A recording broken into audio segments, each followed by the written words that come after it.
Welcome to Occupations, the podcast, where we discuss what it's like to hold specific jobs. Occupations is brought to you by lotsofmaps.com, where you fulfill your vintage map gifting needs. Visit lotsofmaps.com. Hello and welcome to Occupations, the podcast. I'm Andy Jagalenzer. I'm here in Natick, Massachusetts, and I'm at the studio of Holly Chin. And Holly is a vocal coach and executive director of Natick Academy of Performing Arts. I want to welcome Holly. Hello. Thanks for coming on. We're going to find out a lot about your job and your background and such. Let's just start with, well, I think we know what a vocal coach is, singing, right? It's not just speaking. And then the Natick Academy of Performing Arts is mostly musical theater? Yes, youth musical theater. Youth musical theater. Yep. For the youth theater, we practice here in Natick, and we do most of all of our shows over at Mass Bay in Wellesley, Massachusetts, in their brand new auditorium that's just been refinished recently. Excellent, excellent. Yep.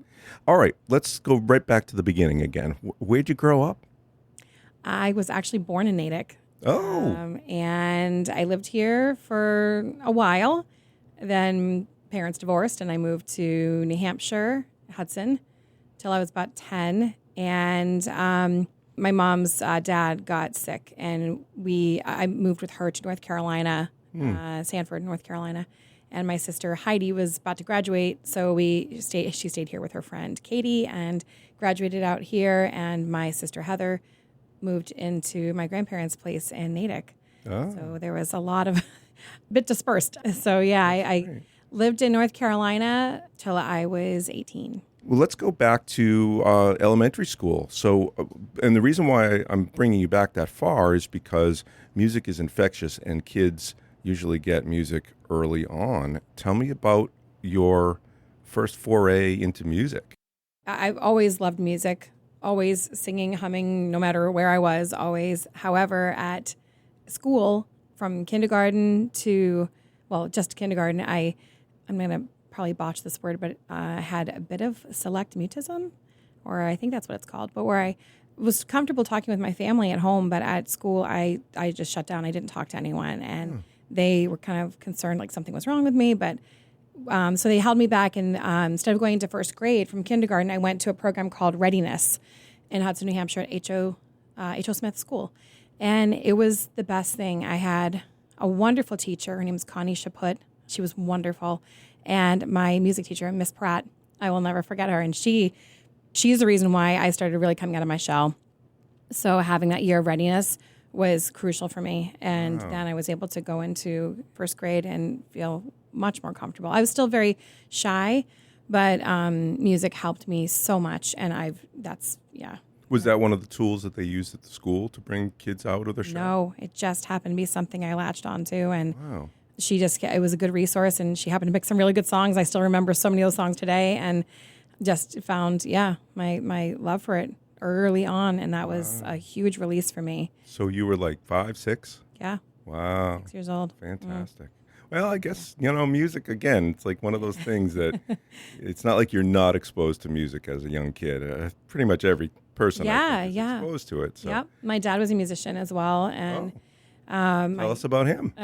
So he was, I think, if my memory serves me right, I think he was 14 years old when he lived in Natick as well, painted houses to earn his first, paycheck to buy his red Fender. And he started a Beach Boys cover band.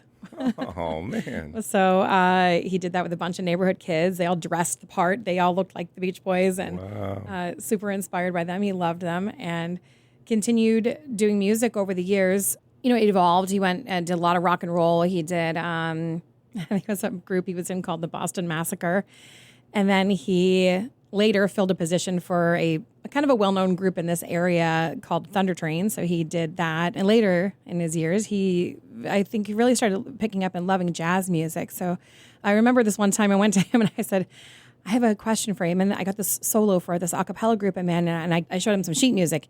He goes, are you going to ask me about sheet music? And I said, yeah, I have a question. He goes, Holly, I can't read anything. That's rock and roll. That's right. Yeah. So I was like, really? And he said, yeah, I couldn't tell you a thing. Everything is just all, So that was fun. I always found that funny. But yeah, we bonded a lot through music. We weren't very close growing up.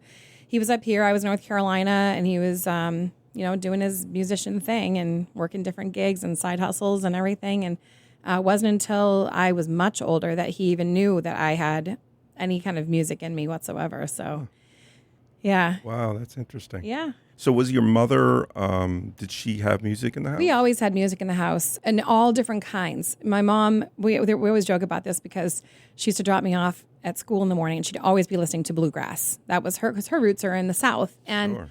She was born in Italy. She was an Army brat, and then they settled in North Carolina and loved country music. She was big into specifically bluegrass. And so she dropped me off at school, and I'd be like, Mom, turn the radio down. And she'd be like, okay. And then it'd open the door, and she'd crank it up really loud, and she'd like, bye, honey. It's like, Mom. And now, of course, we make fun of that all the time because she said, who loves bluegrass now? I said, I do. I love bluegrass music. So I was exposed to that. Again, my grandfather, my dad's dad, was big into jazz. So I grew up listening to a lot of Duke Ellington and Glenn Miller, Louis Prima. Loved big band stuff. Yes, beautiful. Yeah. Keeley Smith. Loved that kind of music. And he also, my grandfather was the one who, although I had seen shows and movies like Annie and Mary Poppins and things, my grandfather was the first one to show me and introduce me to the finer musical theater. And everyone was always like, it keeps asking me, why haven't you watched Schmigadoon, Holly? And I was like, because I am obsessed and love Brigadoon. Brigadoon is my heart and soul, and I love that. It was the first time I ever saw Gene Kelly and Sid Charisse, and bonded so much with my grandfather over that. And that's where a lot of my love for musical theater came in, was from him. So, and then my dad was more into rock and roll. My mom loved singer-songwriter music as well. So we just had so many kinds of music always going on in the house. So Lots of influence around the house too, yes. which is great. Yeah, tons. That's excellent. Well, I was going to ask you, next question was, what was your first musical theater experience? So do you know what that was? My first musical theater experience was when I was living in Hudson, New Hampshire still. And it was the year that my grandfather got really sick. And so I got into The Music Man. And it was my first taste of like, ooh, this is interesting. And I was a townsman, so I had to learn 76 trombones. And I was so intrigued. And I felt like I was with my cousin as well, which was really fun. She was a Piccadilly lady. And I loved it. I loved it so much. And then unfortunately, I was only about 3 months into the school year, and we were, kind of uprooted and went to North Carolina.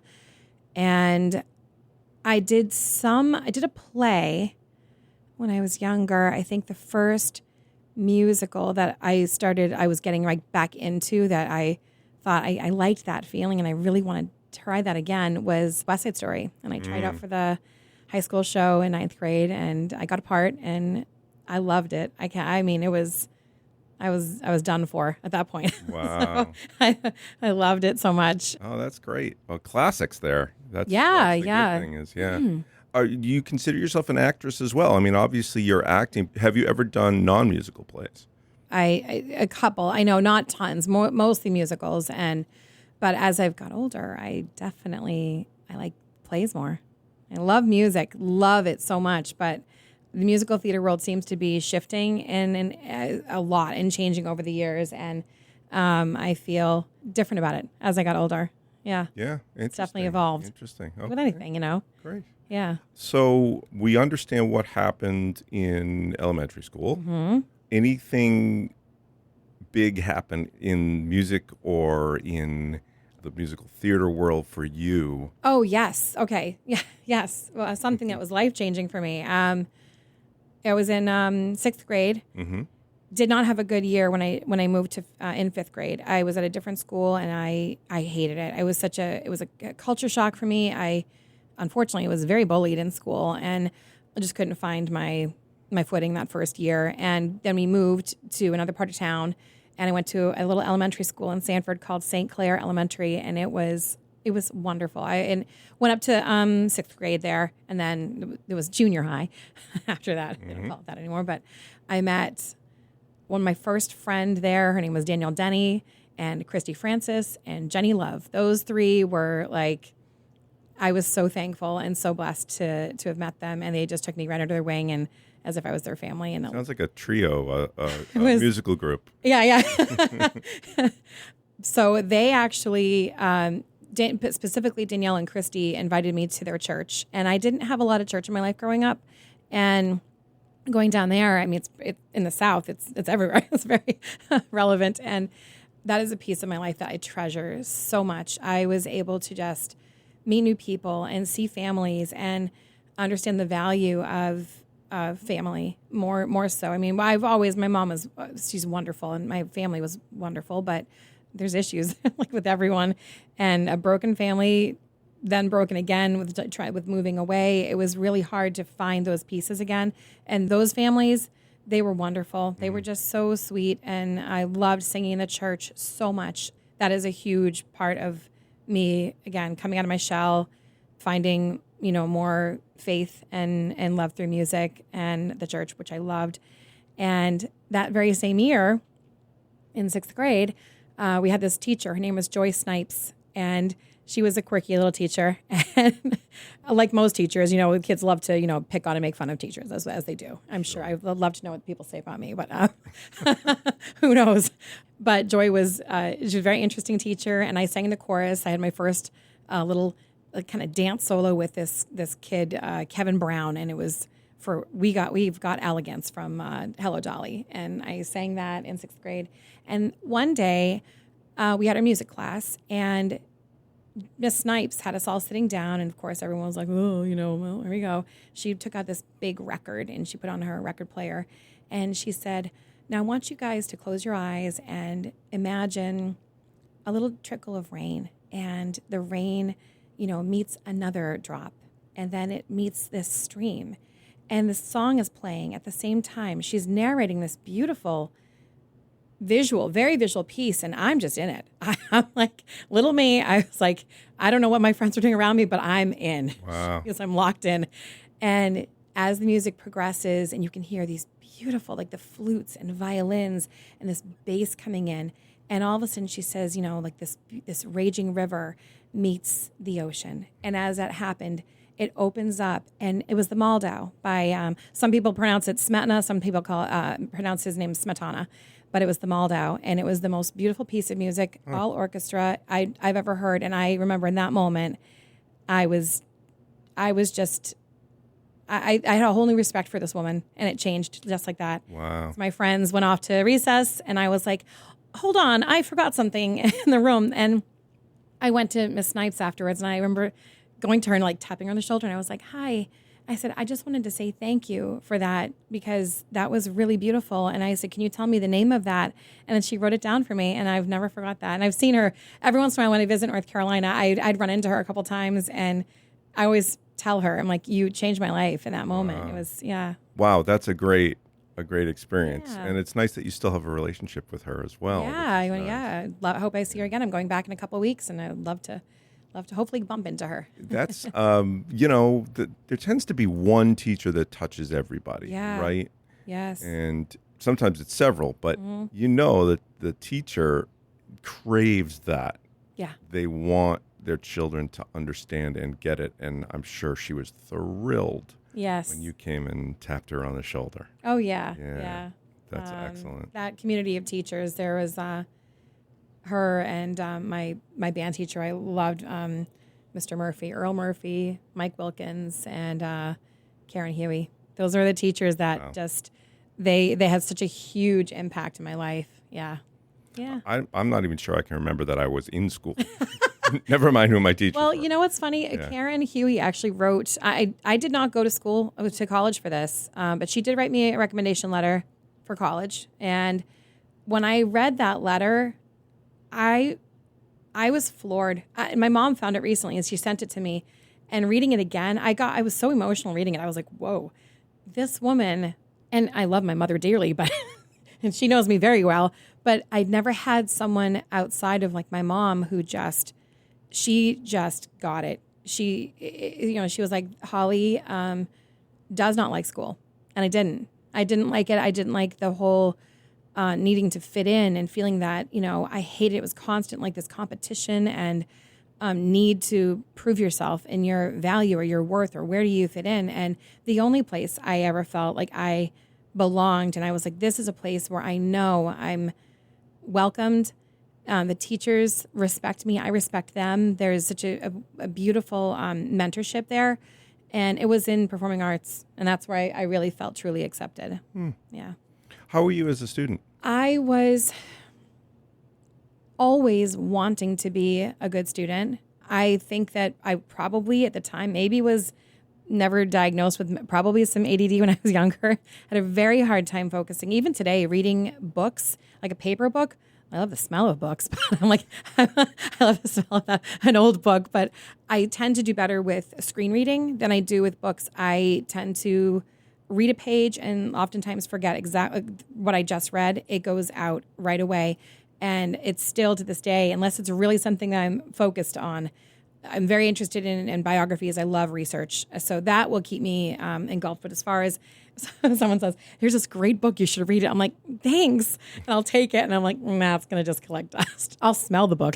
That's all I'm going to do with it. I wonder if the publishing houses know that there's an opportunity to sell books basically on the base of their smell. Well, it's the libraries. This one's been sitting on those shelves for a long time, so it's a little bit of dust, probably some mildew in there, and old papers. I don't know. It just smells. There's something like historic that smells lovely. Those same people that tell you that you should read this book, you should say, well, you should smell this book. You should smell this book. My friends who know me will be laughing because I am that person who's like, have you smelled this Scotch tape? It smells lovely. I did not have a good time because I always felt that there was such a struggle with that. And there were certain classes I did enjoy and teachers I really respected. I remember my biology teacher was brilliant, Dr. Vesling. He was wonderful, but he was so smart. He didn't have a great way of conveying that information. Yeah. As many of my teachers were really smart and some who weren't, some who I was so eager and desperate to understand certain things, especially math. I could not. Yeah. I can math, but bigger stuff like when we got into algebra 2, I was like, I don't get it. Yeah. I just don't get it. And there was not unfortunately, not a teachers equipped, I think, in that area that just wouldn't take the time. It was like, here's the answer. Let me show you how it's done. And then that was it. And so I struggled a lot in school, unless, again, it was something that was fascinating with. We did like units on Shakespeare. Oh, I was in. I loved it. So things like that I loved. Well, and it shows that there's something in school for everybody. It may not be English and math and absolutely typical subjects, but I think that it was one of my friend Corey. She said this one day, and I never forgot it. And she's like, we were talking about our kids and their grades and things like that, and she said, what a boring world it would be in if we were aces in every single subject. You're meant to have areas that you're not great at, right, and other areas that you just excel at. And it would just be so boring if everyone was like, yes, I know that too. I know this as well. So we learn from each other, and I love that. I've learned so much from people, with all different things. I always say to my husband, I'm like, I wish I could go back to my history class because, I had a teacher who was like, here's the overhead, take notes. Yeah. And I love history. Huh. I love it. So I'd love to go back and just do that on my terms. And yeah. There's still time. Yeah, there is, yes. All right. So now you're off to high school. Mm-hmm. You're still down in North Carolina. Yes. Mm-hmm. And you've fallen in love with musical theater. Yeah. And you've fallen out of love with school. And that's okay. Did the struggles in school continue? Yeah. And the theater side was joyous, I assume? Yes. Yeah. Always. Getting that part in West Side Story was really wonderful. And I remember I was in band. I'd been in band for many years, and I loved it. So I didn't take the theater class for my first elective in high school. And when I finished West Side Story, I went to the theater teacher, and I said, I'm just going to ask because the worst that she could say is no. And I went to her and said, would you be okay if I bypassed Theater 1 in my sophomore year? Could I join Theater 2? And she approved it. She was like, yes, absolutely. And so I got to be with a lot of my friends and just it was so fun. We made commercials together. We did like costuming together. We did some naughty things together. Up in the bleachers. That's for another podcast. That's for another podcast. Don't do this at home, kids. No, but no, we had such a great time there. And so I remember there was again, I was struggling with math, and I wanted to transfer out of this and go to a different teacher. In doing so, my guidance counselor said to me, if you leave this class and go to this teacher, you will not be able to have these other classes. And the other classes were chorus and theater. And I had to shift and change. And I thought, what is the point of even going to school at this point? I was so upset. So again, I did, just to circle back, West Side, when I was in ninth grade, and then 10th grade, we did a beautiful musical called Spoon River Anthology, and I loved it. And Karen Huey, my music teacher there, she was who wrote that letter and just seemed to understand me so clearly, and wonderful lady. And I did that, and then it was the junior year that things were just plummeting, and I could not grasp the material in school. Just came home just defeated, and so I ended up leaving that school. And I went and got my high school diploma at a different place that had almost a fast track. I just wanted to get out of school. Yeah. I was like, give me hands-on. I want to be working now. Yep. I got A's and B's my junior and senior year because I had some smaller classes, and they didn't have a music program there. So I didn't get to do that in 11th and 12th grade, but I did continue my love for music. And I mean, it was a great time for music. So what instrument did you play? Clarinet. All right. I was in the marching band. I loved it. Mike Wilkins, who was the best, he just retired recently, but he ran the marching band and the band program, and it was awesome. Again, a whole new group of like kids, and despite it wasn't theater, but it was very theatrical. Trust me, there was a whole mess of drama going on there, but it was so fun and very much like if you ever watch marching band camp, it's like boot camp. It's pretty intense. So yeah, it was a really great time. I loved it, and I played until my junior year, and then I stopped. So you don't still play? I do not still play. I actually, when I saw the opportunities that were not so plentiful for me in North Carolina, I was limited. I come from a family that we have a very strong military background, a lot of blue collar workers. Just seeing the things that were laid out for me, I always wanted to come up north. I love it here so much, and I knew there was going to be something up here for me. And so when I was younger, I got into the Berkeley Summer Scholars Program. They'd just come out with it, and unfortunately, we just couldn't really quite afford it. So that was kind of a missed opportunity. And I hope that when I came up here, I'd be able to explore more, opportunities like that. So I sold my clarinet. Oh, okay. I sold my clarinet. Just before I turned 18, I did whatever I could to make some money, and I told my mom, I love you more than anything in the world, but it was the day after I turned 18, and I had a flight booked at 6 a.m. to come back up north. Yeah. And so I started from ground zero up here again. I lived in my sister's basement in Derry, New Hampshire, and clawed my way to where I am today. Wow, fantastic. Well, so Holly's looking for her clarinet. If anyone knows where her clarinet is, she'd like it back, please. Find it for me, please. All right, Oh, so funny. You're done with the South. Done with the South. You've overshot Massachusetts and gone to New Hampshire. Went to New Hampshire, yeah, lived okay. there. So what kind of things were you doing for money, first of all? What were you doing? I was working at every single retail job you could imagine. I did not have a car. Didn't even have my license. So I was up here working. Oh gosh, I worked at JCPenney's for a while. That was one of my jobs. And my sister introduced me to some people at the place where she worked at this place called Lowell Shoe. So I worked there for a little while, just selling shoes, which was kind of fun actually. And I met some really nice people there. And then I just bounced around. I want to say that I lived in different friends' houses. I moved probably 8 times in the course of 2 years. Wow. Yeah. And then eventually found my way back to Natick. And my grandparents were like, we think you should come here for a bit. And I was like, you know what? I will stay for only a couple weeks until I can get a paycheck. And then I will make sure to, find my way and be as resourceful as possible. And that was 2 weeks ago.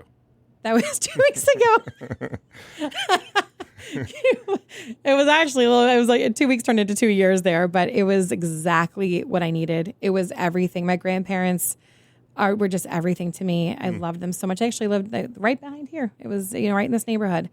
So yeah, back with them. And my grandmother was just she was so kind and just was like, Holly, I know you feel kind of lost right now, but what is it that you need to do, sweetie? And remember that you can only do one thing at a time. You can't do everything. And you always hear someone say these little things like, you can't do everything at once. And it was just her saying at that moment, she said, what is the most important thing that you think you need right now to get things moving? And I said, I need my license. I need my license and I need a car. And so she said, let's get that done. And that's it. And she said, I don't want you to worry about anything else. So I went to a place where it was in walking distance and picked up an application at Blockbuster Video. And that person who gave me my application is my husband. Holy cow. All right. So that's a whole nother story. Wow. So I worked the Blockbuster Video for a long time. And the cast of characters there, those who might be listening to this at some point, you know who you are. And it was such a blast. It was so much fun. Yeah. So I worked there and I met a girl named Katie Novak. And Katie was a songwriter and we started writing songs together. And I wrote a lot of harmonies for her. And it was awesome. It was so great. We would gig out tons of different places. Was that your first time writing? Yes, that was my first time. Well, I used to write a lot. I spent my whole life writing poetry. And my grandfather was a wonderful poet.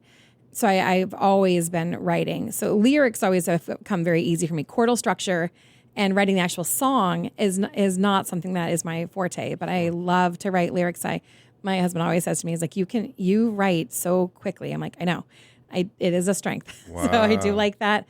And so with Katie actually wrote she wrote all of her lyrics already. So I was just kind of the coloring over it. It was like a little sprinkle of harmony and I would just sprinkle Holly all through the song. And that was what I did with her music. And we would go out to Club Passim in Cambridge. And I found out years later, my dad was like, I used to sing there too, or I used to play there. I'm like, I had no idea. Wow. That's pretty cool.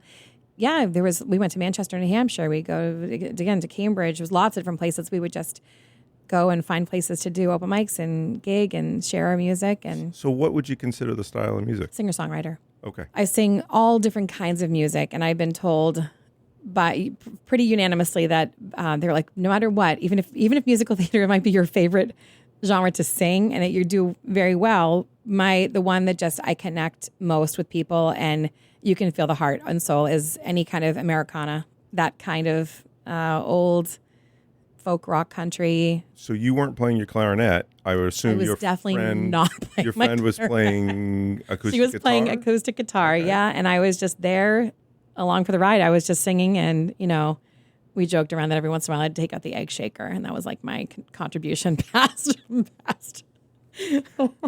But I'm still want to learn.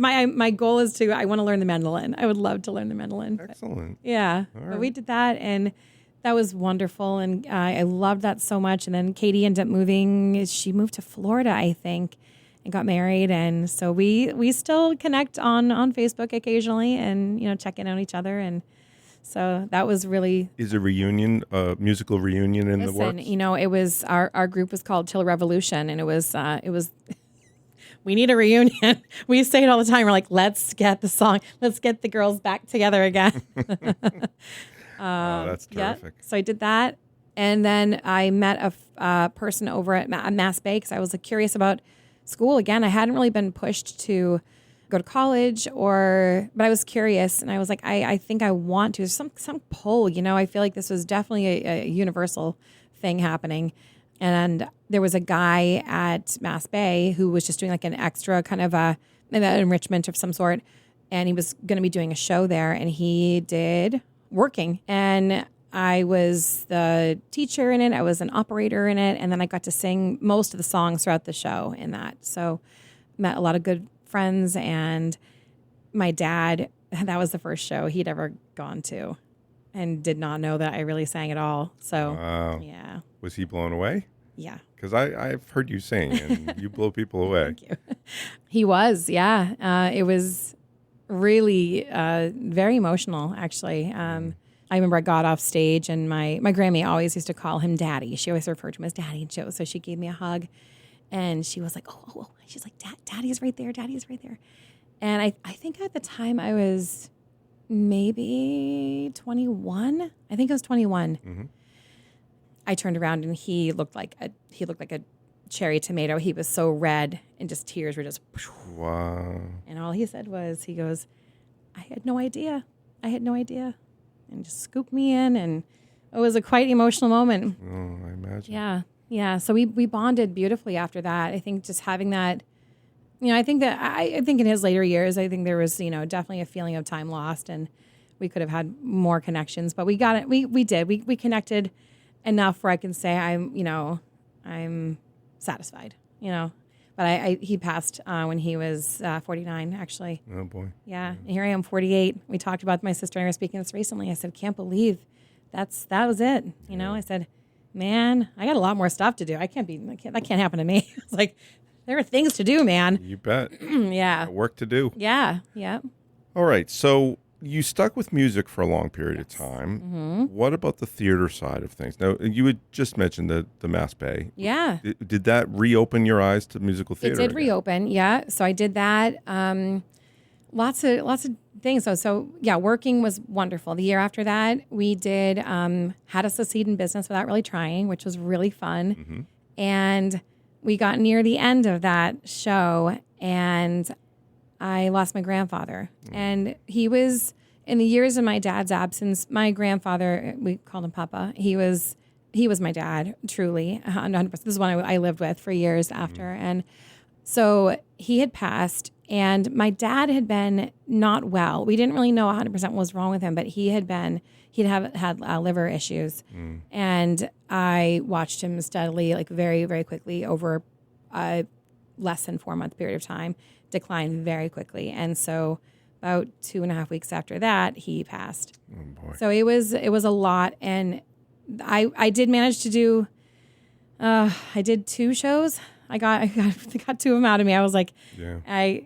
I couldn't do much more. But that night that he passed away, I went, everyone was at my grandparents' house, and, everyone grieves differently, but I remember everyone wanted to, talk about, how, celebrate, and it's okay. And we all, he's still here. And I just didn't want to be around anyone. And so where did I go? I went to rehearsal, and I sat in the very last row, and no one even saw me. And I watched the rehearsal in the theater. And that was where, that to me is where, whew, compose for a second. That is a place that if people don't understand the love for that, gosh, it was like a church for me. Yeah. I went in, I was like, this feels like, again, we joked about smells earlier, but the smell of it in there, just having that, the walls that were just I don't know, just holding you, Ooh, yeah. So it was beautiful. And so I loved it. I did another show the year after that. I actually got cast. I was telling my students, I'm like, how many leads do you think I've had in my lifetime doing theater? And they'll say, well, 20 leads, somewhere they guess astronomical numbers. And I'm like, nope. And then every once in a while, one of the kids will say, 1? And I said, yes, 1 lead throughout my entire time. And it was just after they'd passed, and I auditioned for Brigadoon, and I got the lead for Brigadoon. And I remember it was about 2 weeks after, and I called the woman who cast me, and I just said, I just can't do it. I said, I can't. The last show took everything out of me, and I was like, I'm gonna take a break. And that break lasted a long time, very, very long time. It took me a while before I was like, I really want to do this. And I kind of fooled myself for years. I was keeping a safe, job, as many do, just to get the, pay. I got married, I had children, and I couldn't really fight it anymore. I was like, I took piano with this wonderful, wonderful person, Dean Arvidsson. And I met him when I worked at Starbucks, and it was this long-haired, kind of hippie guy. And I made him his drink, and we just got to chatting about, music and stuff. And he said he was a piano teacher. And I said, I have always wanted to learn piano. And So I started taking lessons with him, and I was with Dean forever. And I remember finally one day he asked me, I think it was 8 years in. This was earlier on. This was before children, of course, and before I got married. But and he finally asked me, he's like, "What do you want to do with this, Holly?" And I said, "I just want to teach voice. I want to teach singing so badly." And he said, "Why? What is stopping you? Like, why?" And I said, "Well, I'm not great at piano, and I want to be able to accompany my students." And he's like, "Why?" He said, "Why when you don't need to?" I said, "Also, I don't have a degree for this." And he goes, "Do you think I do?" He said, "My dad started teaching me piano when I was 5. I think he said he was 5 years old." And he said, "And no one's ever come in here and questioned and said, 'Well, can I see your, Sure. He said, "You are a great singer." And it was so sweet to hear those words because I didn't really know if I believed that at the moment. I was still needing to, have faith in myself. Right. And he was so wonderful. And he goes, "I have some homework for you." And he said, "I want you to find 3 people, the people who like music, who like singing. And I want you to go test out your pedagogy on them." Because he said, so much of what you teach, it's going to be how you deliver that information to your student. And that is how you are going to really make that connection. And the technique, of course, needs to be there. You have to teach that, good health, good tech, everything. And he's like, but how you convey that information is key. It's everything. So go find the people who like to sing and just say, "Can I teach you for like 30 minutes? Just give me a second." He goes, "Come up with your own plan that if you were being taught what you want to learn, And so I did. And I found a few people and started doing that. And I thought, I love this. I knew I would like this. And I built a website. And within, I don't even know how this man found me. I have no idea. But I'd had my second child at this point, and Mark DeLuzio and Mockingbird Music, who you know as well. I do, yeah. I think I even conversed about this at one point, but he found me. I don't know how. I had just come up with a website, and I was probably like 20 pages deep. I'm not sure how this man even found me. It was, again, a lot of universe coming to play with this and fate. But he called and said he was looking to start some other programs. He'd had some kids who couldn't maybe afford private lessons and thought, what's a program we could offer to these kids? And he said, almost like coming in as a consultant in a way to chat. And I was like, sure. And I hung up the phone. I was like, what? Okay, be cool, Holly. Be cool. You got this. So I remember meeting him and his wife at the time, Tamara, and we just clicked. We just clicked, and we all thought that a glee group would be a great way to get kids involved. And we ran our first one, held auditions, 30 kids. And again, I never run a chorus. Never done. All of this was like, okay, we're going to make this work. We're going to do this. And so I started this chorus with a bunch of these kids. And as I got to know these students, who many of them are still part of my life. A lot of them are having kids now. It's awesome. But a lot of the students wanted to start taking private lessons. And I remember Mark was the one who, he said, "Are you good can you do that? Can you take the students?" And I said, "I don't have a degree for this." And he goes, "I don't care." He goes, "You can sing." And he said, "And I've seen you teach, so you know what you're doing." And he said, "If you are open to that." And I remember Mark was the first person who ever made me feel like I had worth in this area without the paper attached to it. Yep. Because that's and even sometimes it creeps in every once in a while where I think, oh, I wish in those experiences that could have been really cool. I think that being at Berklee would have been awesome, but it wasn't my destiny at the time, and I guess Mark DeLuzio was, Mockingbird Music was, yep. And it sure was. I went there, started the group, started taking on students, and within about a year, he came to me and said, him and his wife were like, "We think we want to start a theater department here. Would you want to start that?" And I was like, once again, I'm like, sure. I'm like, what? And of course, I'm tapping back into all the things. Yeah. Being that fascinated child who was like sitting in the costume room, wanting to understand about like all the components of theater, because as we know, this is not a one-man show. It's not. It is such a production of so many people. And to have anyone, even after shows, as the director, I'm air quoting here, that's the one person who takes, all the credit. They come in and they say, you did such a great job. You did so amazing. Oh my gosh, the things you did with these children. I'm like, listen, it is everyone. It's everyone. Yeah, there's 20 people behind the scenes that you don't even see what they've done.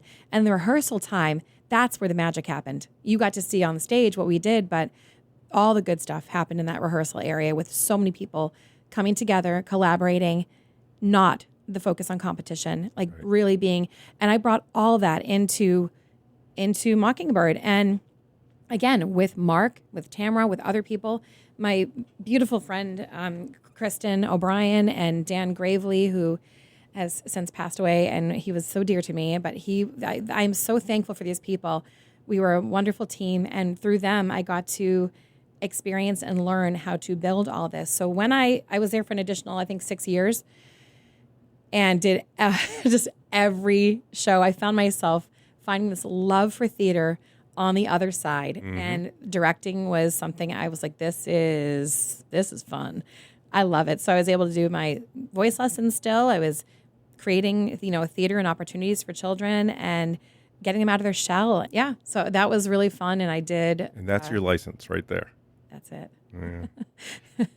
It's the love and the passion, and it's, giving that to the kids and your team. Most importantly, I think making sure that your team feels cared for and loved, because that trickle-down effect is everything. If you set that example, your children, I say your children, my students are going to feel that love. They're going to feel that no matter what, whether they have that, first line in a show and maybe their friend has 10, that they are equally as important. And that is everything to me. So everything I do, all of it, is for my students and for their confidence, for their love, for, making sure that they move forward with confidence. Whether they do this or not, it's just crazy transferable. Like anything they do, you ask them the most successful people in the world, and they will go and tell you they did musical theater when they were younger, or some form of theater. Right. So yeah, getting in front of people and speaking or singing, and it's a life lesson for sure. It is. Yeah. Giving them those opportunities that I think could have helped me when I was younger. Sure. And teaching them that kind of philosophy of what would have helped me get there maybe a little sooner, or maybe not have been as scared to take those chances and things like that. So that's where I did, dozens of shows, a lot of shows with Mark. And when I was thinking a lot about it, had many conversations with my husband, who I cannot thank enough, because he was the one who helped with that, taking that step off of like leaving that safe job and taking that leap to something else that is very scary, very, very scary, going, what if this doesn't work? What are we going to do? We have kids.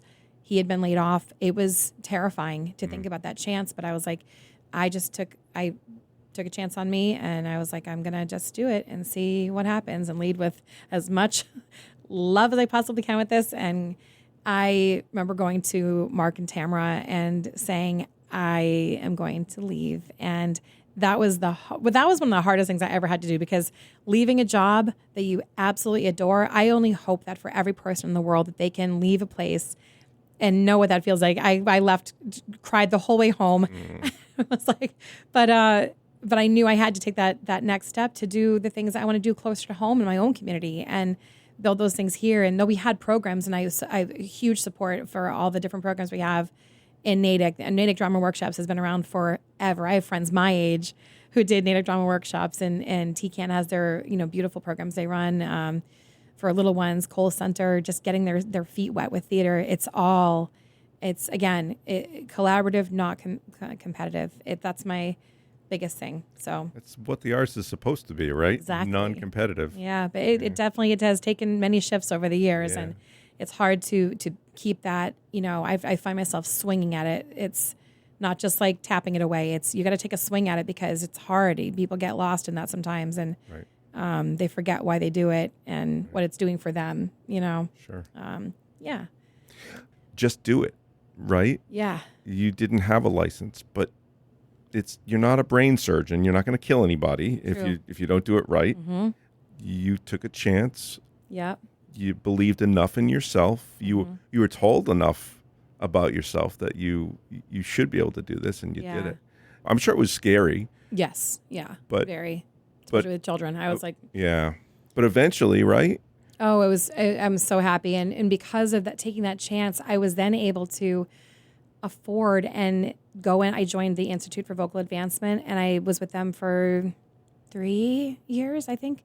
And I learned so much from them, because even with music degrees, the focus on the human voice is not always there. And you need to really seek out those classes and courses about vocal anatomy, vocal rehabilitation, how you use your voice, the vocal health portion of that, not just how can I mix and belt, how am I doing this in a healthy way? And so I learned so much from them, and I was able to afford that, and I couldn't when I was younger. So again, it was never too late. And I always say, like, my teachers when I was growing up, because we couldn't afford lessons, my teachers were Whitney Houston and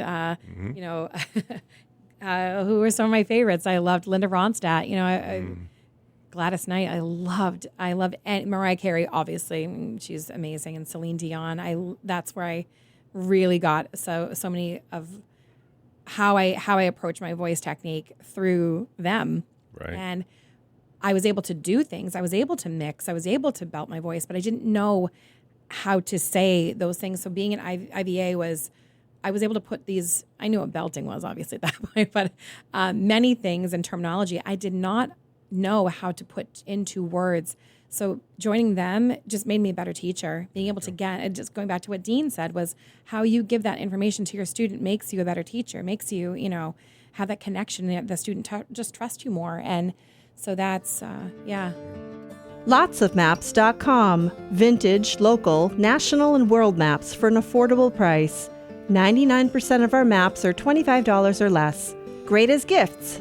Frame them or put them under glass for your home, vacation home, or as a memory of a special place. Lotsofmaps.com. Let's talk about the business side. yes. Now, you've never run a business before. I hadn't, no. So what was that like?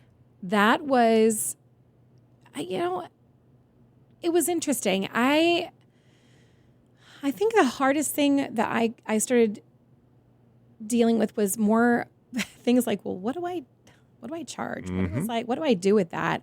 And what am I worth? That's what it came down to. And I was always very cognizant of, parents' budget. What is, how are they affording this? Because I grew up that way, very, very cautious of that and not abusing money when I was younger. And so I was underselling myself for a very long time. And I have a friend who's a business mentor of mine, and he just said, when was the last time you gave yourself a raise? And at the time, it had been like 4 or 5 years, I think. And he goes, Holly, I'm going to tell you something. You're not going to like it. He goes, I want you to go home and I want you to double your rates immediately. I go, I don't know if I can do that. And he said, you might lose some people. And he said, and you might gain some people. And he's like, it's things I learned on the business end was, yes, you're paying for someone's expertise. You're in that area. But other things that you have to take into consideration is, what does it cost me to get in my car and leave my family for the day? That is valuable time. It's time away from my family to go and cater to make sure that I'm caring and nurturing other children. And so that's been, a really hard balance for me. I feel like I don't think my kids will ever look back and go, Mom was never there. I'm a very present parent, but I give a tremendous amount to my students, a lot, and I love it. I would not take that back, but that balance it's a lot to give away. So yeah, a lot of my rates and stuff do come into me being away from my family. It costs something. So it was all trial and error. I will say it wasn't as hard as I thought it would be. So, going through very by the book with everything, like rule follower with like taxes and getting my business license and all that stuff was, really important. And I didn't really have a problem doing that. There's always things over the years I'm like, oh, okay, I'm going to rent my first place, my first studio outside of my home.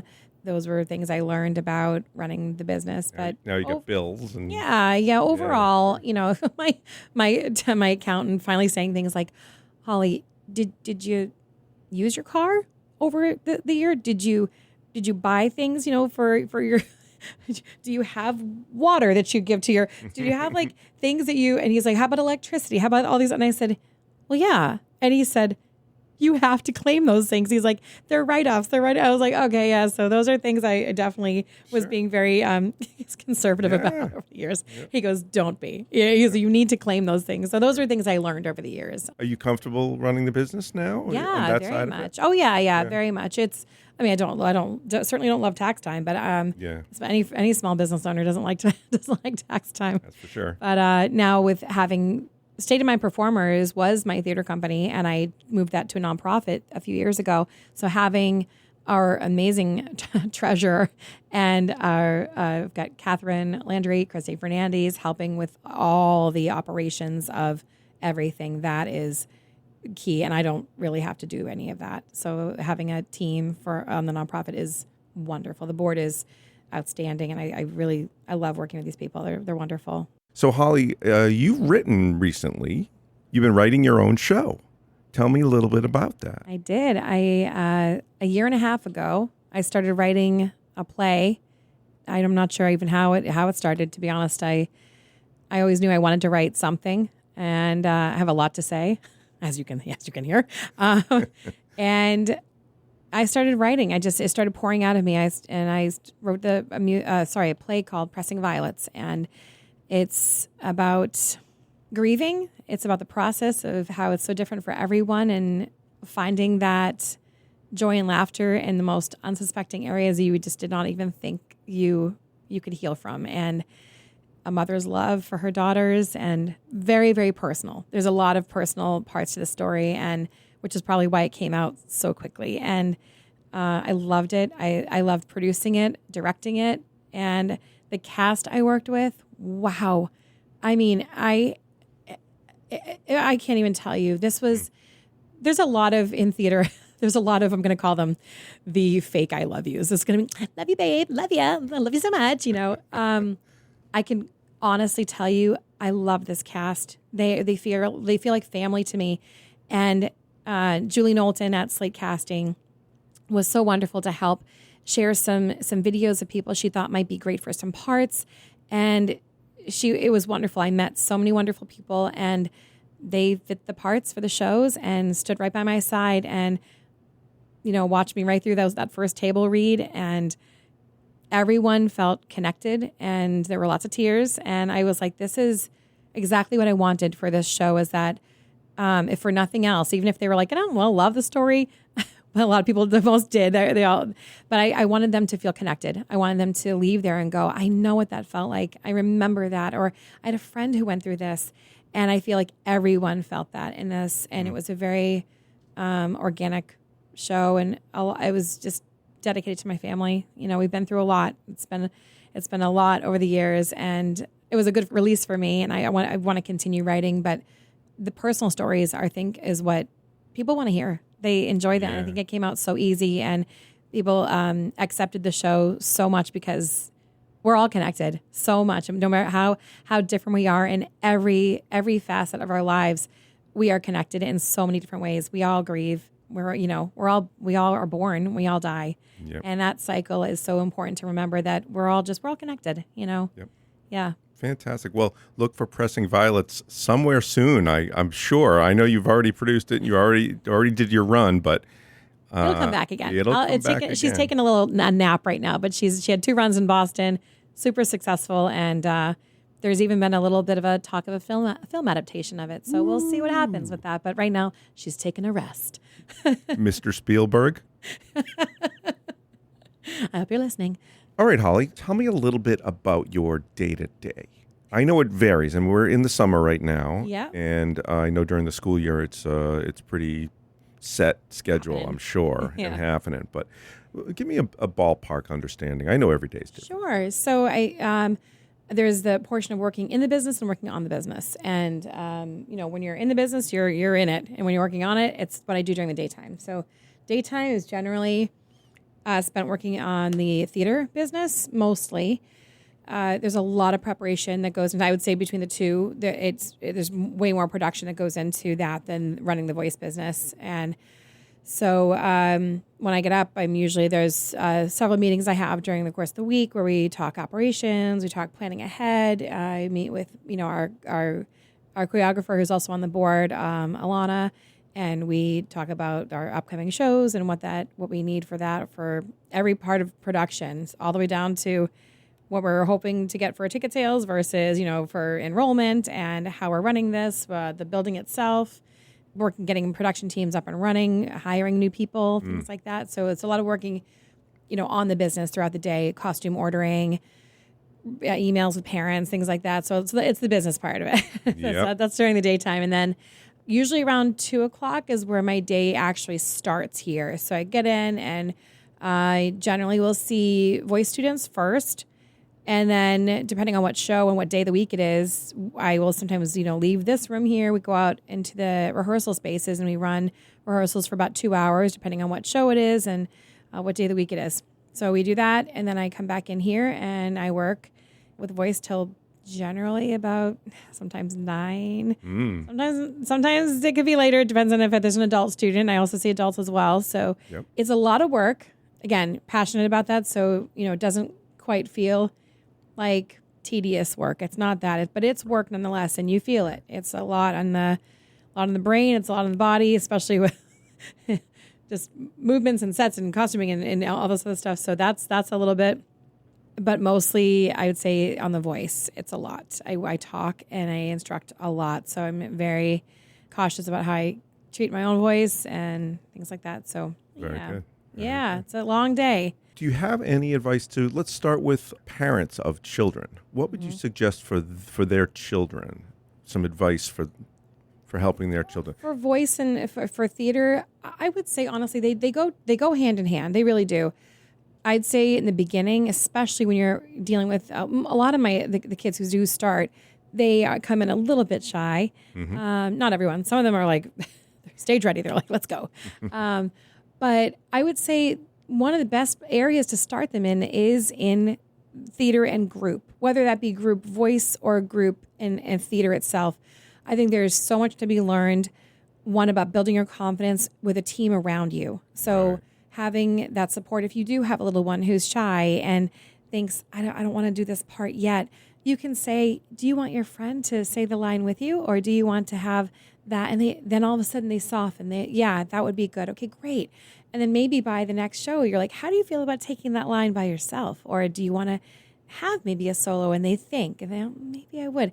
The idea is leave them wanting more, rather than pushing them into something that's too much too soon, too early. And because you don't want them to be scared and have them be like, I don't want to do that. It's not for me.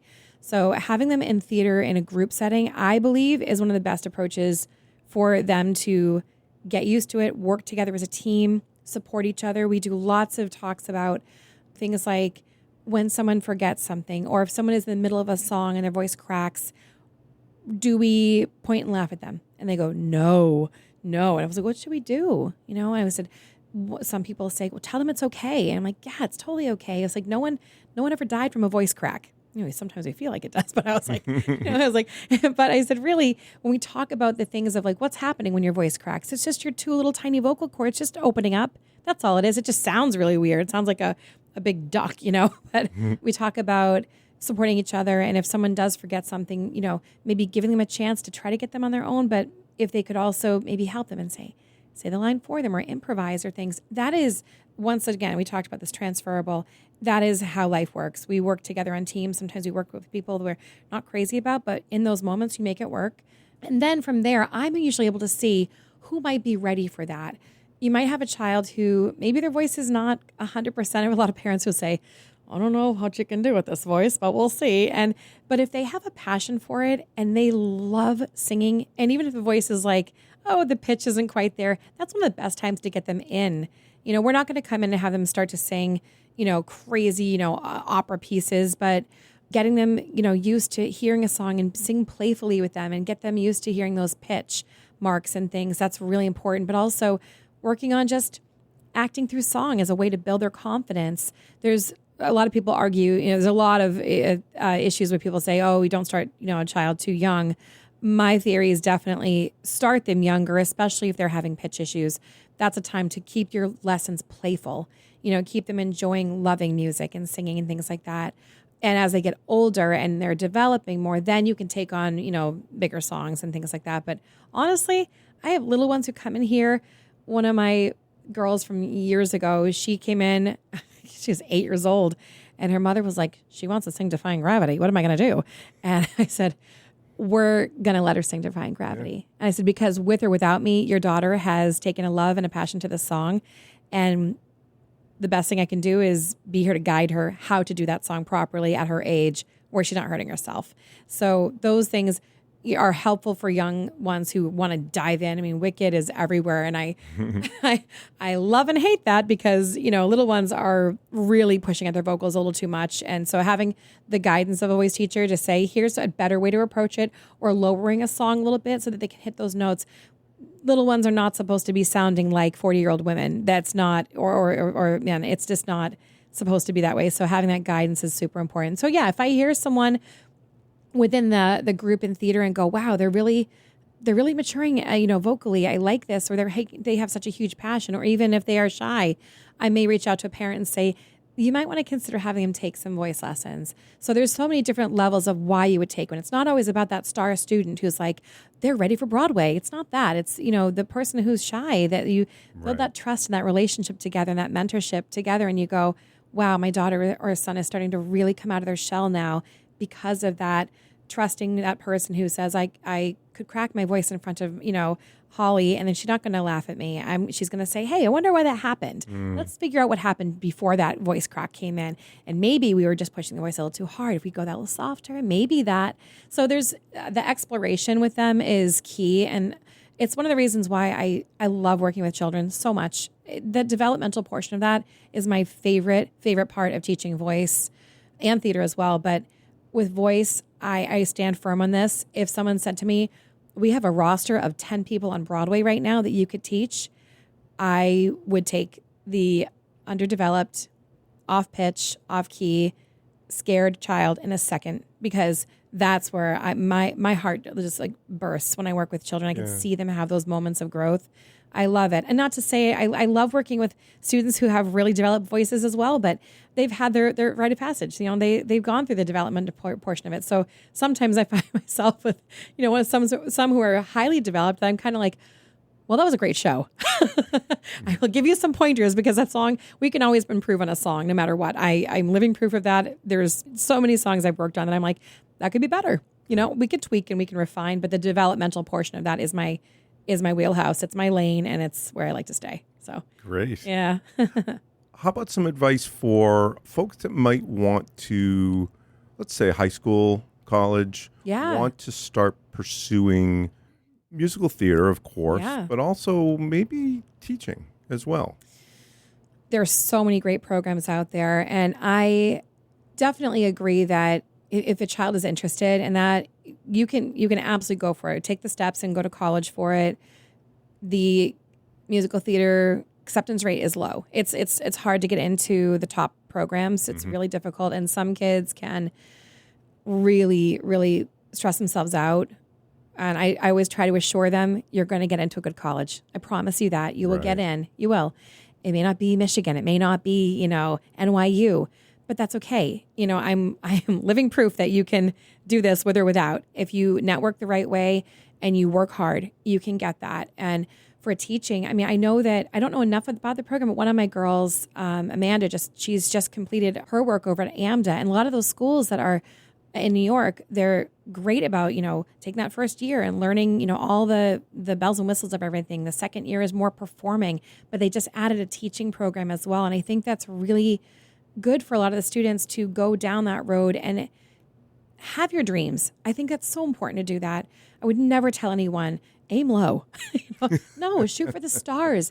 But I think having that slice of practicality is really important, because I would love nothing more than to say, I do this for the love, only the love. But we all have bills to pay. I have a rising senior, one in college, we have to pay for things, and that is part of what we do. And so having that stability is very important. And pairing that with something within performing arts. And as we talked about earlier, there's so much that goes into the production of this. I have students who've gone in for lighting design, for sound engineering, for teaching, of course. But there's so many different things they can go into this. Film, lots. So, and writing.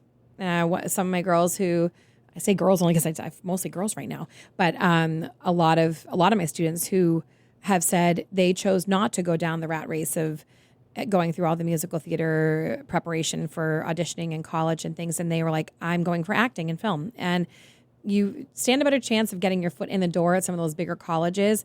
And then you can pivot if you want to. There's always that chance to do that.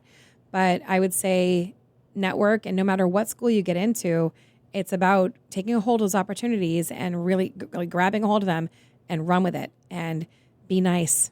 That's a big, big component right there, especially in this field. The musical theater community is small, and we're very tight.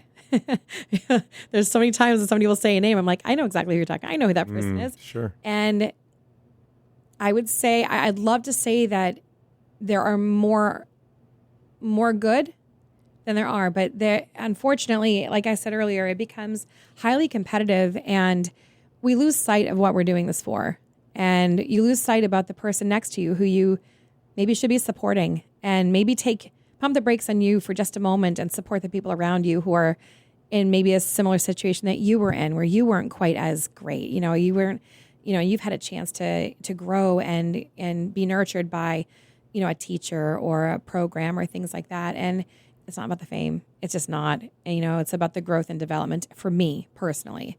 Others, feel very differently about that. But I think if you lead with that kindness and support around you, you will be remembered for that. And people, again, the network is small, and that person who says, hey, we're looking for a stage manager. And you go, you know what? I know the perfect person for this. I've worked with this guy before, and he is so supportive and this and that. And you reach out, and you're in. Yeah. By being nice. That's right. all it costs nothing to be kind and supportive to your cast, to your mentors, and not forgetting that. That's really important, That's great advice. Yeah. For sure.